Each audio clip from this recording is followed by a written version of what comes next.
अगर राष्ट्र के नाम संबोधन में प्रधानमंत्री ऑक्सीजन के संकट को अकल्पनीय ना कहते, हम भी इतनी मेहनत नहीं करते। सही है कि इस साल जैसा ऑक्सीजन की सप्लाई का संकट पहले नहीं था, लेकिन यह सही नहीं है कि अकल्पनीय था। जब तक हमारी आपूर्ति हुई करीब 2000 लीटर की, तब तक हमारे 12 पेशेंट की डेथ हो चुकी थी। इसी सरकार के कार्यकाल में 2017 में भारत के 3 राज्यों में ऑक्सीजन का संकट हुआ था।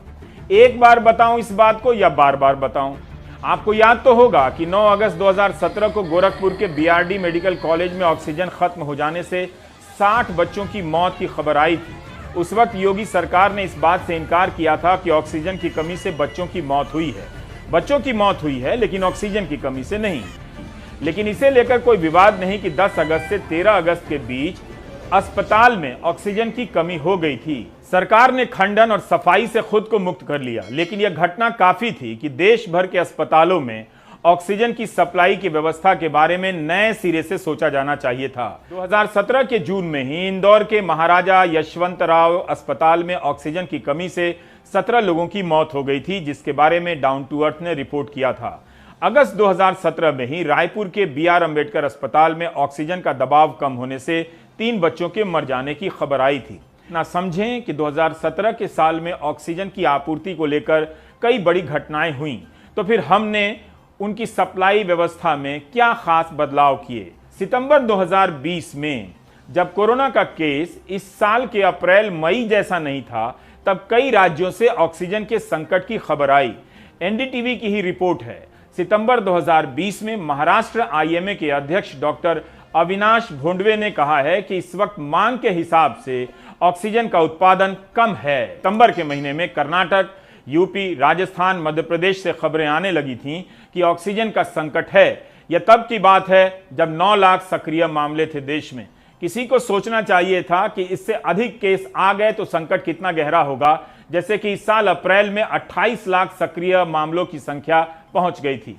क्या अब भी कोई कहेगा कि इस बार अप्रैल में लोगों का ऑक्सीजन की कमी से जो नरसंहार हुआ वह इसलिए हुआ क्योंकि ऑक्सीजन की कमी का ऐसा संकट अकल्पनीय था और ऐतिहासिक था, और सरकार की तरफ से जवाब भी दिया जा रहा था कि कहीं कोई कमी नहीं है। उसके बावजूद सफिशिएंट हेडरूम है।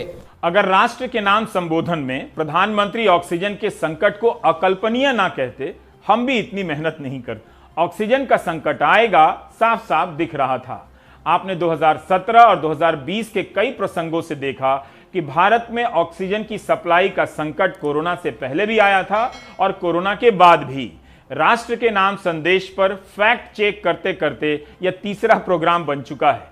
जब डिबेट शो के सारे एंकर 2-2 गेस्ट बिठाकर दाएं बाएं 10 मिनट में अपना काम निपटाकर मौज कर रहे हों, तो हम 3 दिन से एक ही भाषण को लेकर रिसर्च किए जा रहे हैं। प्रधानमंत्री तीनों एपिसोड देख लें तो उन्हें भी हंसी आने लग जाए कि यह बंदा इतना सीरियस क्यों हो रहा है। कभी कभी लाइट मूड में भी होते हैं। भारत में मेडिकल ऑक्सीजन की डिमांड अकल्पनीय रूप से बढ़ गई थी। अच्छा होता है कि प्रधानमंत्री सितंबर में आए संकट की बात विस्तार से करते, बताते कि जब प्रधानमंत्री खुद पिछले साल सितंबर से ऑक्सीजन संकट से जुड़ी बातों को लेकर संपर्क में थे, तब इस बार उनकी तैयारी इतनी खराब क्यों साबित हुई। 15 अप्रैल 2021 को पीआईबी ने एक प्रेस रिलीज में बताया कि पीएमओ के तहत बने एम्पावर्ड ग्रुप 2 ने गृह मंत्रालय को पीएसए प्लांट स्थापित करने की मंजूरी देने पर विचार करने के लिए दूर दराज के क्षेत्रों में 100 अन्य अस्पतालों की पहचान करने का निर्देश दिया है। यानी 11 मई 2021 को पीआईबी की एक और रिलीज आती है।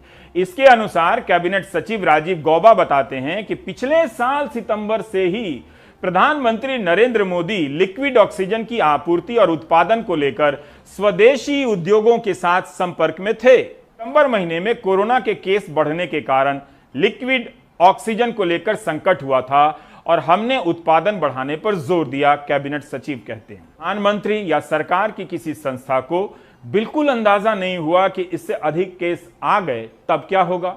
कोरोना के आते ही पहले दिन से यह बात हो रही है कि एक को संक्रमण होता है तो उससे कई लोगों को हो जाता है। कि सारी योजनाएं बनी हैं, ये आधार वैज्ञानिक हैं, ना कि कल्पनीय और अकल्पनीय। तो जब सितंबर से पीएमओ की कमेटी ऑक्सीजन की सप्लाई देख रही थी, इस बार संकट आने के बाद सरकार हरकत में क्यों आई? क्यों नींद में सोती पकड़ी गई? मेरे पापा बिजली बिना इलाज के मरे। 23 अप्रैल का दिन दिल्ली के अस्पतालों में नरसंहार का दिन था, जिस दिन दिल्ली के कई अस्पतालों में ऑक्सीजन की सप्लाई रुक जाने के कारण वहां भर्ती मरीजों के मर जाने की खबरें आई थीं। गंगाराम अस्पताल में ऑक्सीजन की सप्लाई की कमी से 25 मरीज मर गए। दिल्ली के जयपुर गोल्डन अस्पताल में 25 मरीजों की मौत हो गई। 24 घंटे के भीतर 50 लोगों की ऑक्सीजन की कमी के कारण मौत हो गई। एक हफ्ते बाद दिल्ली के बत्रा अस्पताल में ऑक्सीजन की सप्लाई कम होती है और वहां भर्ती 12 मरीज की मौत हो जाती है। ऑक्सीजन की सप्लाई की जिम्मेदारी केंद्र सरकार के पास थी, तो दिल्ली के इन 3 अस्पतालों में ऑक्सीजन की कमी से हुई 62 लोगों की मौत की जिम्मेदारी किसकी होगी? महाराष्ट्र आईएमए के अध्यक्ष डॉक्टर अविनाश को सुनिए। पिछले साल सितंबर में भी इन्होंने खतरे की घंटी बजाई थी। डॉक्टर अविनाश का अंदाजा है कि अगर सप्लाई होती ऑक्सीजन की तो राज्य में 25% मरीजों को बचाया जा सकता था। महाराष्ट्र में करीब 49,000 लोगों की मौत हुई। इस हिसाब से 12,500 के करीब लोगों को बचाया जा सकता था। इसमें जो ऑक्सीजन की कमी थी उसकी वजह से 25% मौतें ऑक्सीजन की वजह से अप्रैल और मई महीने में हो गई। अप्रैल और जिनको एडमिट किया था उनको जिस मात्रा में ऑक्सीजन मिलना चाहिए था वो नहीं मिला। इस वजह से कई रुग्णों की, कई पेशेंट्स की जान गई। ऑक्सीजन की सप्लाई सुनिश्चित करने को लेकर कब सरकार सोती रही, कब जागती रही, यह पता करना मुश्किल है। इस मामले में इतनी कमेटियों की खबरें मिलेंगी कि आप कंफ्यूज हो जाएंगे।